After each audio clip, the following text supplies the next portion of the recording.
Well, basically what this memo advises is that federal agencies should consider a reduction in force if it involves a program, project, or activity that is not consistent with the president's priorities should there be a funding lapse. However, an OMB official does caution that certain services would continue in the event of a shutdown, whether that's Social Security benefits, military operations, and federal air traffic control. What's been the reaction from lawmakers so far, Nicole?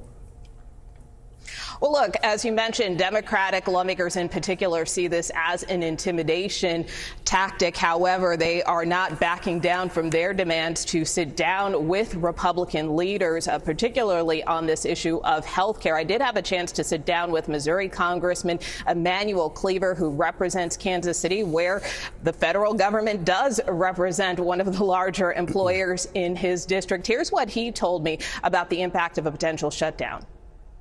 Do you see this as a serious threat? Well, it's not helpful because our economy is already in intensive care, and we're now talking about laying off more people. That's going to put a strain on the economy, no question about it. So he thinks this memo and this threat to fire federal workers will ultimately backfire. He says the president can end this now if he simply sits down with Democratic leaders. Maurice. Nicole, we saw the president shut down a meeting that he was supposed to have with Hakeem Jeffries and Chuck Schumer, the two leaders in Congress. So where do the talks stand right now? What's happening there?